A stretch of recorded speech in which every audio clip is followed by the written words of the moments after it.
Hello प्यारे दोस्तों, नमो नमः। नमः संस्कृता। मैं आशा करती हूँ कि आप लोग तैयारी को जारी रखे होंगे और अपनी तैयारी जोर शोर से कर रहे हो, क्योंकि एग्ज़ाम की डेट बस आने ही वाली है। तो हम लोग अपनी तैयारी को दिन प्रतिदिन आगे बढ़ाते रहेंगे।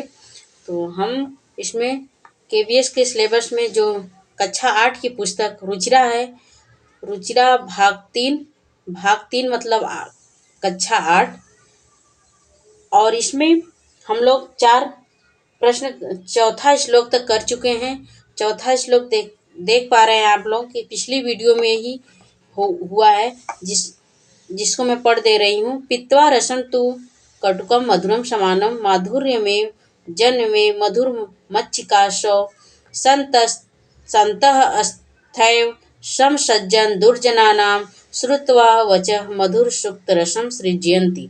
तो इतना ये श्लोक, इसका शब्दार्थ और इसके अन्वय और इसमें इसका अर्थ सब मैं बता चुकी हूँ। आज हम लोग करेंगे 5वां श्लोक, जिसमें शब्दार्थ और इसके सरल अर्थ और इसमें इसका अन्वय सब मैं बताऊंगी। तो सबसे पहले आइए श्लोक को पढ़ते हैं। श्लोक कैसे पढ़ा जाएगा वो देखते हैं। विहाय पौरुषम यो हि देवम अवलंबेत प्रसाद सिंहवत् तस्य मूर्धन्य तिष्ठन्ति वायसः। तो इसमें सबसे पहले इसको शब्दार्थ को देखिए। करें कि विहाय मीन्स छोड़ना, और विहाय में लेप प्रत्यय लगा हुआ है। इसमें लेप प्रत्यय लगा हुआ है। लेप मीन्स होता है कर या करके। तो विहाय वी धातु है, हाय में लेप प्रत्यय लगा हुआ है। तो इसका विहाय मीन्स छोड़कर। पौरुषम मीन्स होता है मेहनत। यो जो ही शब्द है, ये अव्यय शब्द है और इसका अर्थ होता है निश्चय ही। देवम अवलंबित, देवम अवलंबित मतलब आश्रय लेते हैं। देवम मीन्स देव और अवलंबित मीन्स आश्रय लेते हैं। प्रसाद सिंहवत, प्रसाद मीन्स महल होता है। सिंहवत सिंह शेर की तरफ। तस्य उसकी मूर्धन्य मतलब सिर पर। मूर्धा अर्थात सिर, मूर्धन्य ऊपर। तिष्ठन्ति बैठते हैं। वायसा मीन्स कौवा। तो इसका शब्द अर्थ को मैं बता दी, और इसके सरल अर्थ को देखने से पहले हमें अन्वय देखना चाहिए, क्योंकि अन्वय जब हम कर लेते हैं तो इससे हमारे श्लोक की अर्थ को करने में आसानी हो जाती है और वह हमें शीघ्रता से समझ में आ जाता है। तो चलिए आइए इसको अन्वय को और इसके शब्दार्थ को मैं नोट डाउन क्यों आप लोगों को दिखाती हूँ। देखिए, विहाय में लेप प्रत्यय उपसर्ग वाली धातुओं में लगती है, और लेप प्रत्यय मतलब विहाय में लेप प्रत्यय है, और लेप प्रत्यय कहाँ पे लगती है? ये लेप प्रत्यय उपसर्ग वाली धातुओं में लगती है। वी इसमें उपसर्ग है और फिर हाय धातु है। तो उपसर्ग वाली धातुओं में लेप प्रत्यय का प्रयोग किया जाता है। ऐसे भी क्वेश्चन बन सकता है कि लेप प्रत्यय का प्रयोग किन धातुओं में या कैसी धातुओं में किया जाता है? तो उपसर्ग वाली धातुओं में लेप प्रत्यय का प्रयोग किया जाता है। अन्वय देखिए इसका। यो पौरुषम देवम एव ही अवलंबेत प्रसाद सिंहवत तस्य मूर्धन्य वायसा। करे यो पुरुषम देवम एव ही अवलंबेत प्रसाद सिंहवत तस्य मूर्धन्य वायसा। इसके अर्थ करें कि जो पुरुष विहाय पौरुषम, जो मनुष्य अपनी मेहनत को, अपनी पुरुषार्थ को छोड़कर, विहाय में छोड़कर, जो देव अवलंबित, देव में भाग्य के सहारे या देव के सहारे, सहारे मतलब अवलंबित में सहारे या आश्रय लेते हैं, अर्थात वह जो मनुष्य अपने कर्म को छोड़कर, अपने पुरुषार्थ को छोड़कर, अपनी मेहनत को छोड़कर भाग्य के भरोसे रहते हैं कि भाग्य में मेरे होगा तो वो मिलेगा, अर्थात वो जब पढ़ाई करना रहता है तो पढ़ाई पढ़ते नहीं, बोलते हैं कि मेरे भाग्य में रहेगा तो नौकरी मिलेगी। ठीक उसी प्रकार से इसमें कह रहा है कि जो मनुष्य अपनी मेहनत को छोड़कर भाग्य के भरोसे रहते हैं, वे मनुष्य ठीक उसी प्रकार से हो जाते हैं जिस प्रकार से प्रसाद सिंहवत तस्य मूर्धीन तिष्ठन्ति वायसा। प्रसाद सिंह महल में रहता है। सिंह सिंह एक ऐसा प्राणी है, ऐसा जीव है कि जिसके आगे किसी की भी नहीं टिकती है। वह सिंह महल में तो रहता है, प्रसाद में महल में तो रहता है, लेकिन वह मूर्ति के समान महल में रहता है। वह मूर्ति मूर्ति ऐसा लगता है कि वह मतलब सिंह है, लेकिन वह सिंह कैसा है, वह एक मूर्ति है। और उसमें मूर्धीन तिष्ठन्ति वायसा, वायसा मीन्स कौवा, उसके सिर पे, तस्य मीन्स उसके, मूर्धीन में सिर पर, वायसा मीन्स कौवा, तिष्ठन्ति में बैठता है, अर्थात वह सिंह के सिर पे कौवा बैठता है। सिंह तो है लेकिन वह सिंह के सिर पे कौवा बैठता है, अर्थात सिंह एक ऐसा प्राणी है एक कि उसके आगे किसी की भी नहीं चलती है, लेकिन वह मूर्ति के समान है, मूर्ति है और वह उस पे कौवा भी बैठ जाता है।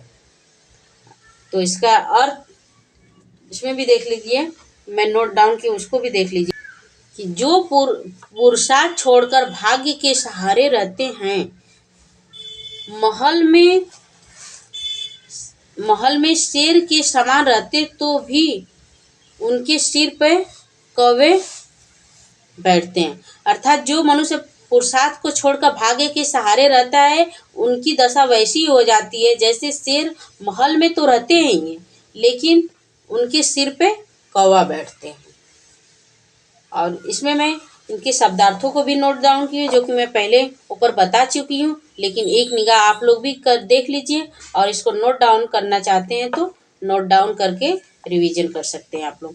तो चलिए, बिहाय मीन्स छोड़कर, पौरुषम मेहनत को, यो जो, ही निश्चय ही, देवम देव, अवलंबित आश्रय लेते हैं, प्रसाद सिंहवत महल में बने बने हुए शेर जैसे, और तस्य उनके, मूर्धन्य सिर पर, वायसा कौवे, तिष्ठन्ति मतलब बैठते हैं। फिर अगला श्लोक देखते हैं हम लोग।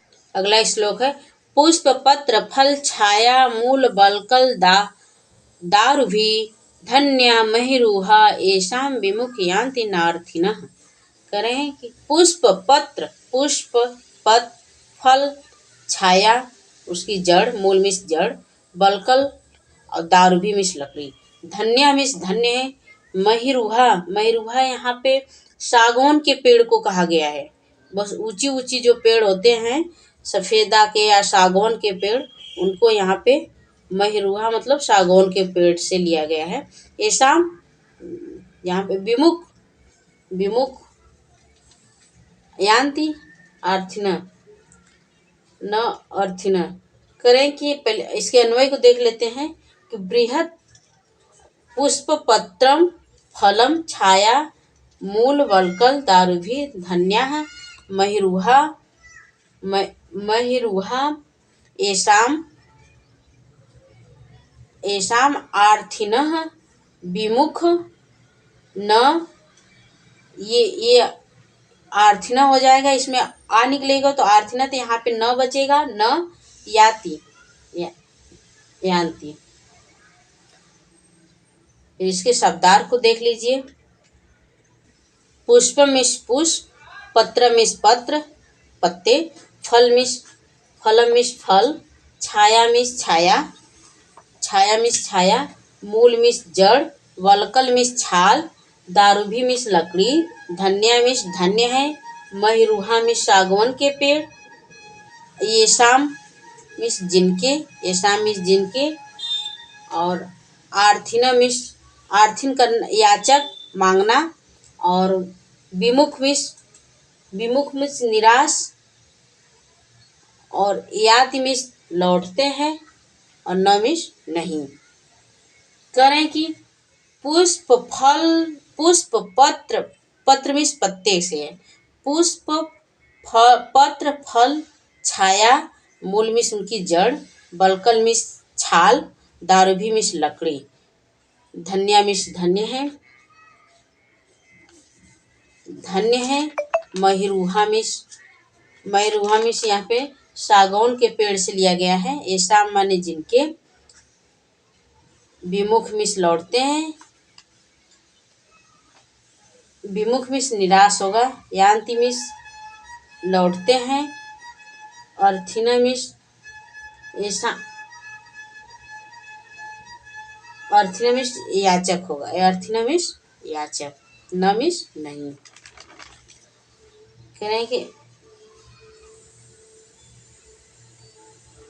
करें कि बृहत बृहत मतलब बड़े बड़े पेड़ पौधे बड़े फूल पत्ते फल छाया जड़ छाल तथा लकड़ी देते हैं। करें कि बड़े से बड़े पेड़ वो बड़े से बड़े पेड़ धन्य हैं जो हमें पुष्प पत्र फल छाया जड़ छाल और लकड़ी देते हैं। जिनके पास जिनके पास जाकर याचक निराश नहीं लौटते हैं। अर्थात वृक्ष का कोई भी भाग करें कि वृक्ष का कोई भी भाग बेकार नहीं जाता है। अर्थात वो वृक्ष भी धन्य है वो बड़े से बड़े वृक्ष भी धन्य है जिनके पास जाकर जो वो वृक्ष बड़े से बड़े वृक्ष भी धन्य है जो हमें पुष्प फल पत्र छाया जड़ जैसे जड़ इसमें मूली गाजर ये सब जड़ होते हैं ना जड़ को खाया जाता है। वैसे ही करें कि छाया उसके नीचे हम लोग जाते हैं तो छाया प्रदान करते हैं। उनकी पत्तियों से हमें लाभ होता है और उनकी छाल से भी हमें लाभ होता है। जैसे अर्जुन की छाल और कई प्रकार की होते हैं छालें उस छालों को हम पीते हैं तो हम रोग मुक्त होते हैं। करें कि वो बड़ी से बड़े वृक्ष भी धन्य है जो हमें लाभ देते हैं और उनके नीचे जाने से उनके अर्थात उनसे हम जो कुछ भी मांगते हैं जैसे हमें पुष्प चाहिए तो पुष्प देते हैं हमें पत्र चाहिए तो अपने पत्ते देते हैं अगर हमें फल चाहिए तो जब उनमें फल लगता है तो हमें फल देते हैं और जब उनके नीचे छाया चाहिए तो हम उनके नीचे चले जाते हैं वो छाया देते हैं। वो धन्य है कि जो लोग जो कोई भी उनसे कुछ मांगता है तो वह निराश नहीं लौटाते हैं। तो चलिए इसके मैं जो नोट डाउन की उनके शब्दार्थ अन्वय और उनके सरल शब्दार्थ को भी देख लीजिए अर्थात सरल अर्थ को भी देख लीजिए। तो चलिए आइए देखते हैं। पहले इसके अन्वय देखिए। पुष्पम पत्रम फलम छाया मूल बलकल दारुभी धन्या मैं रुआ ऐसाम आर्थिन विमुख न याति। और इसके शब्दार्थ को देख लीजिए सरल अर्थ को। बृहद फूल पत्ते फल छाया जड़ छाल तथा लकड़ी देते हैं। पेड़ धन्य हैं जिनके पास जाकर याचक निराश नहीं लौटते हैं। अर्थात वृक्ष का कोई भी भाग व्यर्थ नहीं होता है। और इसमें शब्दार्थ जो कि मैं बताई हूँ आप लोग वही नोट डाउन। फलम फल छाया छाया मूलम जड़ वलकल छाल धन्या धन्य है महिरुहा सागौन के पेड़ ये शाम जिनके आर्थिन याचक विमुख निराश याति लौटते हैं। नहीं ये अव्यय शब्द भी है न अव्यय शब्द है। फिर अगला श्लोक देख चिंतनीया ही विपदाम आदेव प्रतिक्रिया न कूप खननम युक्तम प्रदीप्यते वहिन्यान गृहे। करे चिंतनीया चिंता करने से चिंतनीया मीन्स चिंता ही निश्चय ही विपदाम विपत्ति आदाय आदाय मीन्स आने पर, एव ही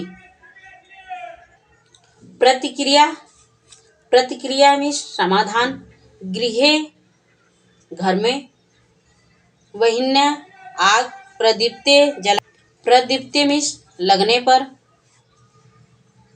कूप खननम कुआं खोदने, न युक्तम उपयुक्त नहीं होता है।